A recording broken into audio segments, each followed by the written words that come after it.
gems, and jewels. Wise sayings, interesting events, and moral lessons from Islamic history.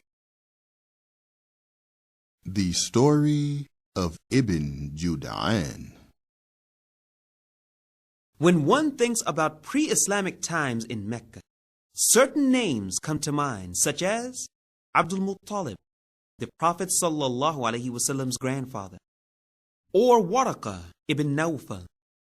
But there is another important person who is little remembered today, Abdullah ibn Jud'an, the first cousin of Abu Bakr as-Siddiq's father.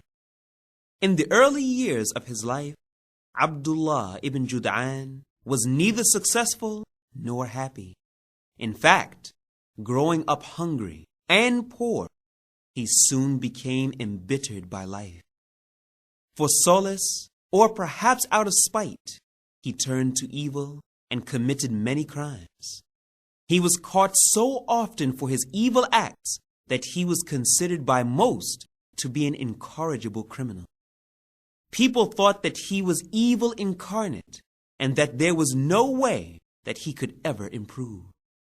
Everyone hated him, including his fellow clansmen, his family, and even his own father.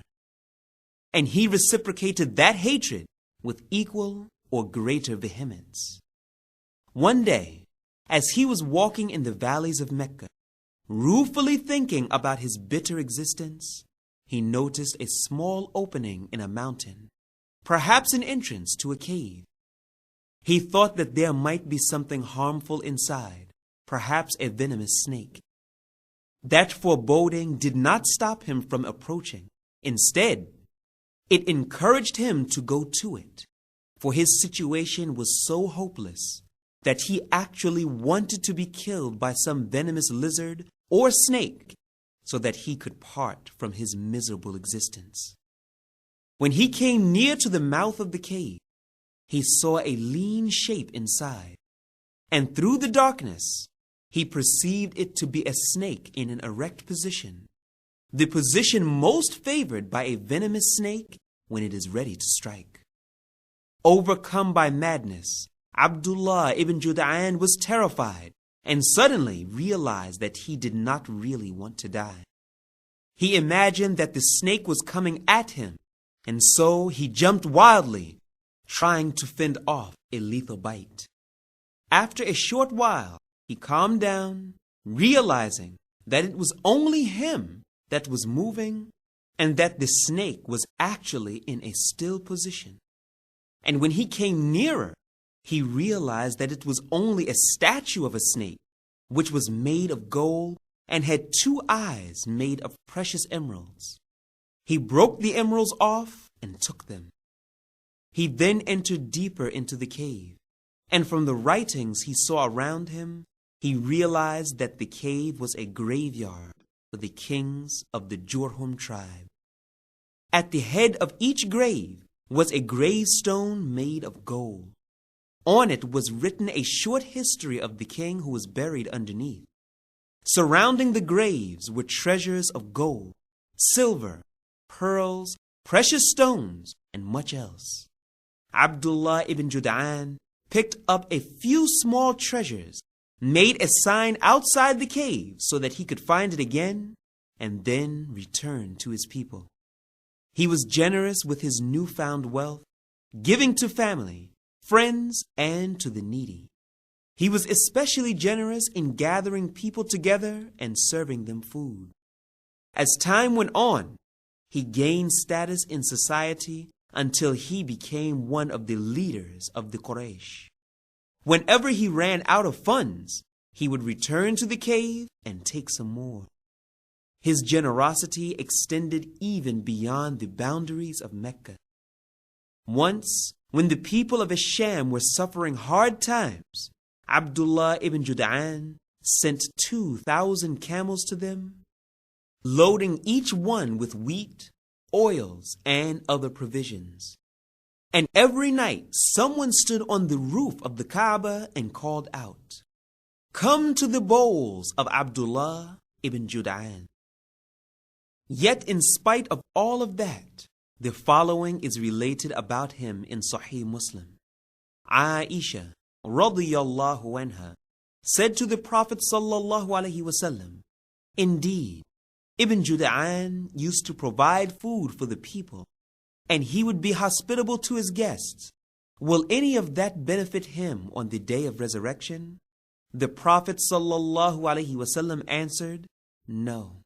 Indeed, on no day did he ever say, 'O my Lord, forgive me my sin on the day of recompense.'" Sustenance. Among the signs of faith is that one does not look to please others and incur Allah's anger in that process. One avoids praising others for the sustenance that they have received from Allah, the Exalted, and also refrains from blaming others for sustenance that he has not received from Allah, the Exalted. Allah's distribution of provision is not increased for a recipient by the amount of greed or ambition that he shows, nor is it blocked by his hate or envy. Allah, in His infinite justice, grants provision and contentment for those with strength of faith and satisfaction with what is divinely ordained. Likewise, misery and discontent are for those that live with doubt and anger. Let us be satisfied with His will. They have brought my evil deeds only. A Bedouin was accused of speaking too freely about the governor, and he was being led to him for judgment. The Bedouin knew that the followers of the governor were going to level at him many other accusations that he was not guilty of, so that they could be free of him and have him imprisoned. And so he prepared a letter in which he attempted to appease the governor and drive away from himself those accusations that were leveled at him. When he entered the gathering of the governor, he read many plots that were written on the faces of those who were present. And so he took the letter from his pocket and gave it to the governor. He said, "Here, take it and read my book." But the governor did not read the letter, and instead merely said, "This is only said on the day of judgment and not to us." The man quickly responded, "This day is worse than the day of judgment, for there both my good and evil deeds will be brought. As for your men, they have brought my evil deeds only and have left off my good deeds." The governor was impressed by his words and freed him. And he died. Ash-Sha'b was about to relate a story to a ruler, and he began, "There was a man, but at that point he noticed a tray of food being brought to them. He paused as he was staring at the tasty food. The ruler said, 'Yes,' and then Ash-Sha'b said, and he died." He made the ruler laugh. Asma'i relates from his father that a prisoner was brought before Abdul Malik and was accused of having rebelled against the ruler. Abdul Malik said, "Strike his neck." The prisoner said, "O leader of the believers, this should not be the reward that I receive from you. By Allah, I did not join the ranks of such and such person except because I cared about you and was looking out for your best interests. I am an unlucky man, and I have never fought side by side with a man except that we were defeated. Throughout the years, I have been better for you than 1,000 people on your side who cared about you. I was with such and such a person, and we were defeated. And then I was with such and such person, and we were defeated."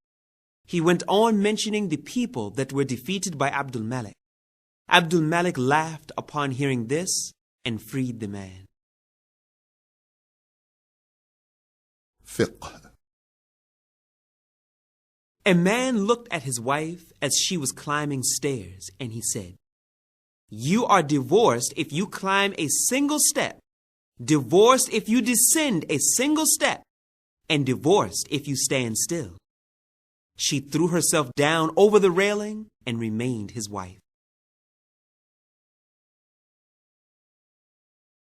The forbearance of Ali ibn Hussein, radiyallahu anhuma. Abdul Razzaq related that a slave girl who belonged to Ali ibn Hussein, radiyallahu anhuma, was pouring water over him so that he could make ablution. But the jug fell from her hand, landed on his face, and fractured his bone. He raised his head to her, and she recited a part of a verse. Who repress anger. He said, "I have indeed controlled my anger."